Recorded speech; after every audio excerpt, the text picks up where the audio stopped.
Hawa panas bulan Juni terasa memanggang atap rumah tua itu, membuat Rian berkeringat bahkan sebelum ia mulai bekerja.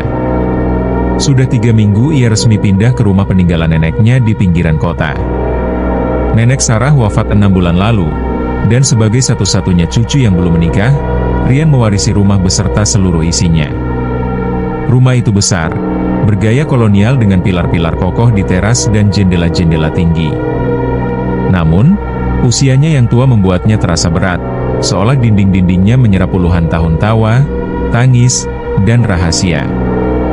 Bagi Rian, seorang desainer grafis lepas yang terbiasa dengan apartemen minimalis di Jakarta, rumah ini adalah sebuah labirin kenangan yang tak ia kenali.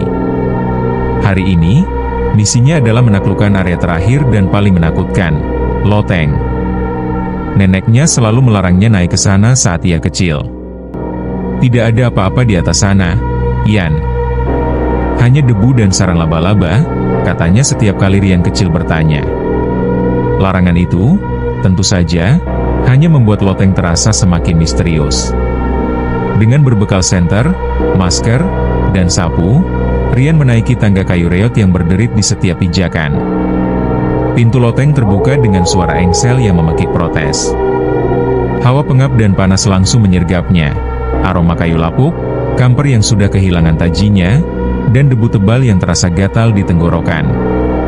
Cahaya dari satu-satunya bohlam telanjang yang menggantung di tengah ruangan menyorot lautan perabotan tua yang ditutupi kain putih. Mereka tampak seperti barisan hantu yang membeku dalam waktu. Ada lemari tua, tumpukan majalah dan koran yang menguning, dan sebuah ayunan kuda kayu dengan ket terkelupas. Di sudut terjauh, di antara tumpukan kotak kardus yang sudah lepek, Rian melihatnya. Sebuah radio tua. Bukan radio plastik biasa. Radio ini terbungkus dalam kabinet kayu jati yang kokoh, warnanya coklat gelap mengkilap meskipun tertutup debu. Di bagian depan, sebuah kain jari menutupi speakernya, dan di atasnya ada panel kaca dengan deretan nama-nama kota yang kini terdengar asing. Batavia, Bandoeng, Soerabaja. Sebuah knop putar besar untuk mencari frekuensi berada di tengah, dan di sampingnya ada mata hijau magis yang dulu biasa menyala saat sinyal tertangkap. Mereknya terukir samar di bagian bawah, Gema Nusantara. Rian terpesona.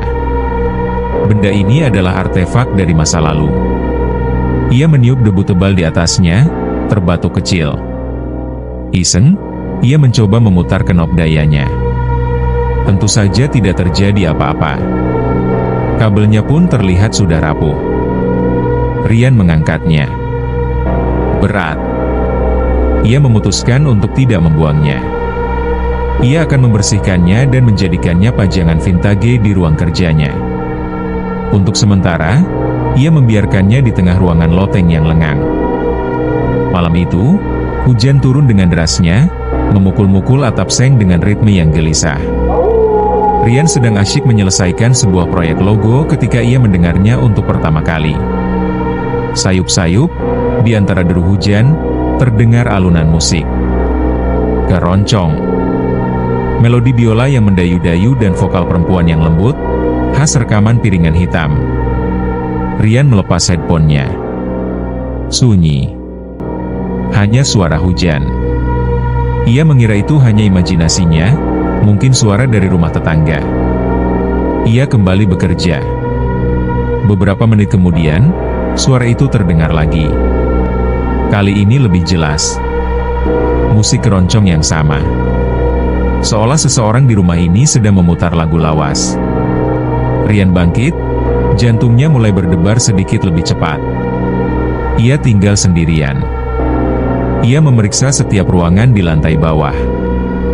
Hening. Sumber suara itu sepertinya dari atas. Dari loteng. Pikiran logisnya menolak. Tidak mungkin. Radio itu rusak. Tidak ada listrik di atas sana. Namun, rasa penasaran yang bercampur ngeri mendorongnya untuk memeriksa.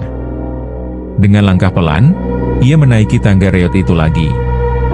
Semakin dekat ia ke pintu loteng, semakin jelas alunan musik itu. Ia membuka pintu. Gelap total. Ia menyalakan senter ponselnya. Sinar itu menyapu ruangan berdebu dan berhenti pada satu titik. Radio Gema Nusantara itu. Mata magisnya yang berwarna hijau berpenda redup di dalam kegelapan, berkedip-kedip seirama dengan statis yang kini menyertai musik. Alunan keroncong itu keluar dari speaker kainnya, terdengar serak dan pecah. Rian membeku. Kakinya seolah terpaku di lantai. Bagaimana bisa? Radio itu bahkan tidak tersambung ke listrik. Ia mendekat dengan hati-hati, seolah mendekati binatang liar. Ia bisa melihat kabel listriknya yang terputus tergeletak tak berdaya di lantai kayu. Dengan tangan gemetar, ia menyentuh kabinet kayu radio itu. Terasa dingin. Musik berhenti tiba-tiba, digantikan oleh suara kresek statis yang memekakan telinga. Lalu, sunyi senyap. Mata hijau itu padam. Napas Rian terengah-engah. Ia cepat-cepat turun, membanting pintu loteng, dan menguncinya dari luar jika ada kuncinya, tapi tidak ada. Malam itu, ia tidur dengan lampu menyala, mencoba meyakinkan dirinya bahwa itu semua akibat kelelahan atau korsleting aneh pada sirkuit internal radio yang usang. Keesokan harinya, Rian mencoba mengabaikan kejadian semalam. Ia meyakinkan dirinya bahwa ada penjelasan ilmiah di baliknya. Mungkin gelombang radio liar yang sangat kuat, atau efek atmosfer karena badai. Ia sibuk bekerja sepanjang hari, berusaha menenggelamkan rasa cemasnya dalam kesibukan. Namun, teror tidak mudah diabaikan. Malamnya, suara itu datang lagi. Kali ini bukan musik. Awalnya hanya statis. Lalu, di antara desis kosmik itu, Rian mendengar suara lain. Suara seorang anak kecil yang menangis. Tangisan yang pilu, penuh kesedihan, seolah tak akan pernah berhenti. Suara itu begitu nyata, begitu dekat, seolah anak itu berada di ruangan atas kepalanya. Rian menutup telinganya, tapi suara itu seakan menembus tangannya, merayap langsung ke dalam benaknya. Ia berteriak, "Hentikan!" Tangisan itu berhenti. Digantikan oleh keheningan yang lebih menakutkan. Dan kemudian suara baru. Suara seorang wanita yang bersenandung. Melodi yang sangat ia kenal. Nina Bobo, oh Nina Bobo, kalau tidak Bobo, digigit nyamuk. Itu adalah lagu pengantar tidur yang sering dinyanyikan neneknya dulu. Tapi suara ini berbeda. Suara ini dipenuhi keputusasaan. Senandungnya parau, kadang tercekat oleh isak tangis yang tertahan. Seolah sang penyanyi sedang menidurkan anaknya untuk yang terakhir kali. Rian tidak tahan lagi. Ini bukan lagi sekadar anomali. Ini adalah sesuatu yang lain. Sesuatu yang terasa personal. Keesokan paginya, dengan mata sembab karena kurang tidur, Rian mulai mencari jawaban. Ia membongkar salah satu kotak kardus yang ia bawa turun dari loteng. Di dalamnya ada album-album foto tua. Foto-foto hitam putih neneknya saat muda, kakeknya yang tak pernah ia temui, dan kerabat-kerabat lain yang wajahnya asing. Di salah satu foto, ia melihat neneknya berpose dengan seorang gadis muda yang sangat mirip dengannya. Gadis itu tersenyum tipis ke arah kamera, namun matanya memancarkan kesedihan yang dalam. Di belakang foto itu, tertulis dengan tulisan tangan yang rapi, Sarah dan Laras, 1958. Laras. Rian belum pernah mendengar nama itu. Ia memberanikan diri menelepon Bu Ratmi, tetangga sebelah yang sudah tinggal di sana sejak ia muda. Setelah basa-basi sejenak, Rian bertanya, "Bu Ratmi, apa ibu kenal dengan seseorang bernama Laras?" Katanya saudara nenek Sarah. Hening sejenak di ujung telepon. Lalu suara Bu Ratmi terdengar lebih pelan. "Laras ya Tuhan, kamu tahu dari mana nama itu, Nak Rian?" "Itu cerita lama sekali. Saya menemukan fotonya, Bu." Laras itu adik satu-satunya Sarah, jelas Bu Ratmi dengan nada bergetar. Anak yang pendiam, cantik, tapi selalu terlihat sedih. Dia hilang, Rian. Suatu malam di tahun 60-an, dia invade lenyap dari kamarnya. Tidak ada yang tahu dia pergi kemana. Polisi mencarinya berbulan-bulan. Sarah sangat terpukul. Sejak saat itu, keluargamu tidak pernah membicarakannya lagi, seolah dia tidak pernah ada. Jantung Ryan serasa jatuh ke perutnya. Apa ada hal lain yang ibu tahu tentangnya? Hanya satu hal yang ibu ingat, kata Bu Ratmi. Anak itu sangat suka mendengarkan radio. Dia punya radio kayu besar di kamarnya. Dia bisa duduk berjam-jam mendengarkan siaran drama atau lagu-lagu sendu. Telepon ditutup. Ryan terduduk lemas. Radio kayu besar. Gema Nusantara. Kamar Laras adalah loteng itu sekarang. Malam itu, Ryan tahu ia tidak bisa lari. Ia harus menghadapinya. Rasa takutnya kini bercampur dengan rasa iba pada arwah penasaran yang terjebak di rumah ini. Arwah Laras. Tepat tengah malam, seperti yang sudah ia duga, suara dari loteng dimulai. Bukan lagi musik atau tangisan, tapi suara statis yang berdenyut seperti detak jantung. Dengan langkah mantap yang dipaksakan, Ryan menaiki tangga. Setiap derit anak tangga terdengar seperti jeritan. Ia membuka pintu loteng. Radio itu menyala terang, mata hijaunya memancarkan cahaya yang memenuhi seluruh ruangan. Denyut statisnya semakin kencang. Ryan berdiri di ambang pintu, senter di tangannya gemetar. Laras, bisiknya ke dalam kegelapan yang pekat.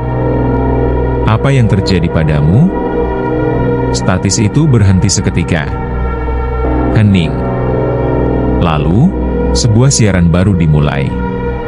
Siaran yang belum pernah Ryan dengar sebelumnya. Ini bukan musik. Ini bukan senandung. Ini adalah sebuah rekaman kejadian. Suara pintu dibuka paksa. Suara langkah kaki berat di lantai kayu. Suara Laras yang terdengar ketakutan. Jangan kumohon, jangan. Suara seorang pria, berat dan marah, namun kata-katanya tidak jelas, teredam oleh amarah. Suara tamparan. Laras terisak. Aku tidak mau. Pergi. Terdengar suara perdebatan sengit, benda-benda yang jatuh dan pecah. Lalu suara erangan kesakitan. Sebuah benturan keras. Sangat keras. Dan kemudian sunyi.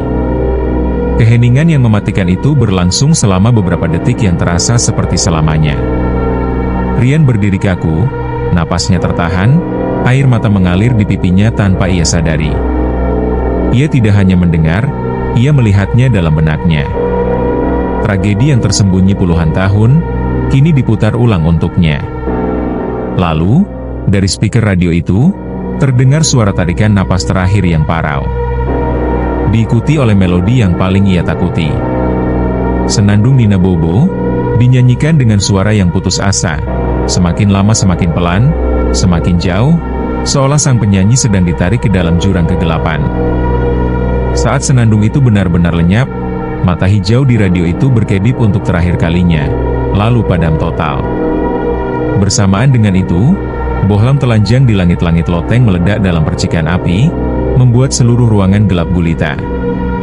Pintu loteng di belakang Ryan terbanting menutup dengan kekuatan dahsyat, mengurungnya dalam kegelapan pekat bersama kenangan mengerikan yang baru saja terungkap. Ryan tidak tahu berapa lama ia pingsan. Saat ia sadar, hari sudah menjelang pagi. Cahaya matahari menyusup masuk melalui celah-celah genting. Ia merasakan sakit di sekujur tubuhnya dan bau anyir darah samar di udara. Dengan sisa tenaga, ia mendobrak pintu loteng yang ternyata tidak terkunci, hanya tertutup rapat. Ia tersandung menuruni tangga, tidak menoleh ke belakang. Siang itu juga, Ryan mengemasi satu tas pakaian. Ia tidak peduli lagi dengan perabotan, proyek, atau rumah itu. Ia hanya ingin pergi. Sebelum meninggalkan rumah, ia berhenti sejenak di depan pintu.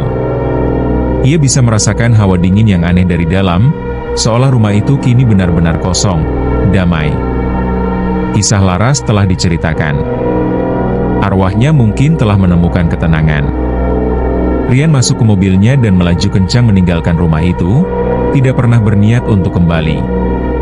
Ia menyalakan radio mobil untuk mengusir keheningan, memutarnya ke stasiun musik pop dengan volume keras. Ia berkendara selama hampir 1 jam, mulai merasa aman saat memasuki jalan tol. Lagu di radio selesai, digantikan oleh jeda iklan. Lalu, iklan itu berhenti mendadak. Digantikan oleh suara kresek statis. Dari speaker mobilnya yang modern, di tengah jalan tol yang ramai di bawah terik matahari, terdengar suara senandung yang sangat lirih. Nina Bobo, oh Nina Bobo. Senandung lirih itu merayap keluar dari speaker mobilnya seperti kabut beracun. Jantung Rian serasa berhenti berdetak sebelum kemudian memompa darah dengan kecepatan panik. Tangannya, yang gemetar hebat, membanting tombol daya pada sistem audio mobil. Layar sentuh itu menjadi hitam. Musik pop yang tadi diputar lenyap. Senandung itu pun lenyap. Hening. Hanya deru mesin mobil dan suara ban di atas aspal.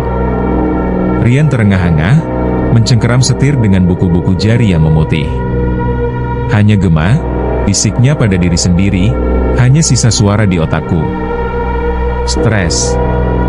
Trauma. Ia mencoba menelan ludah, tetapi tenggorokannya kering kerontang.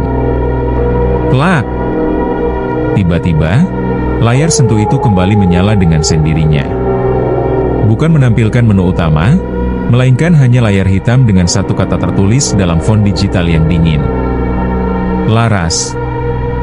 Dan senandung itu kembali. Kali ini lebih keras, lebih jelas, seolah Laras kini duduk tepat di sampingnya, bersenandung langsung ke telinganya.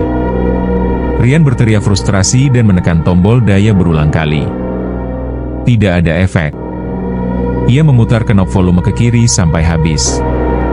Suaranya tidak mengecil. Klik-klak. Suara kunci sentral mobil yang aktif serentak mengunci keempat pintu. Rian kini terperangkap. Ia mencoba menekan tombol buka kunci di pintunya. Tidak berfungsi. Ia terjebak di dalam sangkar logamnya sendiri yang melaju 100 km per jam. Hawa dingin yang menusuk tulang tiba-tiba menyembur dari ventilasi AC, meskipun pengatur suhu menunjukkan 24 derajat Celcius. Hawa itu begitu dingin hingga napas Rian mengepul di udara. Dalam hitungan detik, seluruh kaca mobil mulai tertutup embun dari dalam, memburamkan pandangannya ke dunia luar yang cerah. Jalan tol yang ramai kini terasa jauh dan terisolasi. Panik, Rian mengulurkan tangan untuk menyeka embun di kaca spion tengah, ingin memastikan tidak ada mobil di belakangnya. Saat telapak tangannya membersihkan sebagian kecil permukaan kaca, ia melihatnya. Selama sepersekian detik yang membekukan waktu, ia melihat pantulan wajah seorang gadis di kursi belakang. Wajah pucat dengan mata yang kosong dan sedih, rambut panjang tergerai menutupi sebagian wajahnya. Wajah dari foto tua itu. Wajah Laras. Rian menjerit dan menoleh ke belakang dengan kasar. Tidak ada siapa-siapa. Hanya jok kulit yang dingin dan kosong. Saat ia kembali menatap ke depan, embun di kaca depan semakin tebal. Dan di tengah embun itu, sebuah pesan mulai terbentuk, seolah ditulis oleh jari tak kasat mata. Huruf demi huruf muncul dengan lambat. TEMANIAKU. Senandung, Nina Bobo, berhenti total. Keheningan yang tiba-tiba terasa lebih menindas. Lalu, suara baru keluar dari speaker. Bukan senandung, bukan tangisan. Suara Laras yang berbicara dengan jelas, dingin, dan tanpa emosi. Kamu tidak akan pergi, kata suara itu, setiap suku katanya terdengar tajam dan menusuk. Nenek melupakanku. Mereka semua membuangku. Tapi kamu sudah mendengarku. Kamu sudah tahu. Jari-jari Rian yang gemetar mencoba meraih ponselnya, hendak menelepon polisi, siapa saja. Tapi sebelum ia berhasil, suara itu melanjutkan, nadanya berubah menjadi posesif yang mengerikan. Sekarang kamu akan selalu menemaniku. Tanpa peringatan, Pedal gas mobilnya tertekan ke lantai dengan sendirinya. Mesin meraung ganas. Tubuh Rian terlempar ke belakang jok saat mobilnya melesat maju tak terkendali. 120, 140, 160 km per jam. Mobil-mobil lain membunyikan klakson dan menghindarinya dengan panik. Rian berteriak, menginjak pedal rem sekuat tenaga, tapi rem itu terasa mati, tidak merespons. Setir mobil mulai bergetar hebat di tangannya. Lalu dengan kekuatan gaib, setir itu berbelok tajam ke kiri, mengarah lurus ke pembatas jalan tol yang terbuat dari beton. Rian melawan sekuat tenaga, otot-otot lengannya menegang hingga terasa akan putus.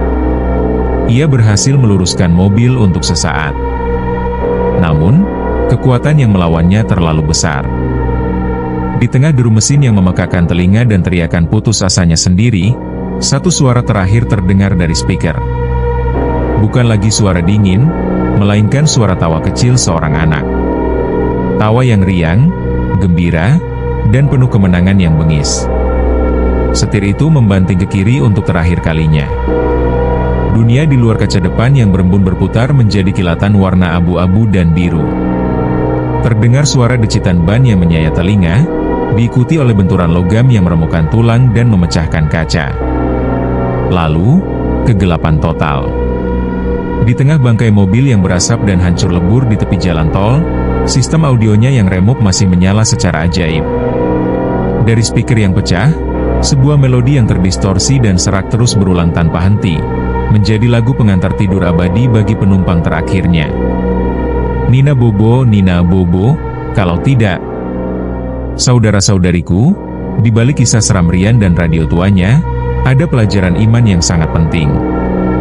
Dalam akidah Islam, ruh orang yang telah wafat berada di alam barzah dan tidak bisa kembali untuk meneror dunia.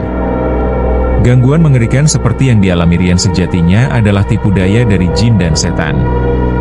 Mereka adalah musuh kita yang memanfaatkan tragedi masa lalu dan rasa takut untuk menggoyahkan iman kita. Lihatlah Rian, ia terjebak dalam teror karena jiwanya kosong. Bentengnya rapuh. Padahal, perlindungan sejati dan terkuat hanya datang dari Allah Subhanahu wa Ta'ala. Benteng kita bukanlah pintu baja, melainkan lisan yang basah oleh zikir. Perisai kita bukanlah benda pusaka, melainkan ayat kursi yang kita baca setiap selesai sholat dan sebelum tidur. Rumah kita akan aman bukan karena pagar yang tinggi, tapi karena di dalamnya dilantunkan ayat-ayat suci Al-Quran. Maka, jangan pernah biarkan rasa takut pada makhluk melebihi rasa takut kita kepada Sang Halik. Saat cemas melanda, larilah kepada Allah, bukan lari dari bayangan. Semoga Allah senantiasa melindungi kita semua dari kejahatan makhluknya yang terlihat dan yang tak terlihat. Amin. Jangan lupa subscribe untuk kisah horor lainnya.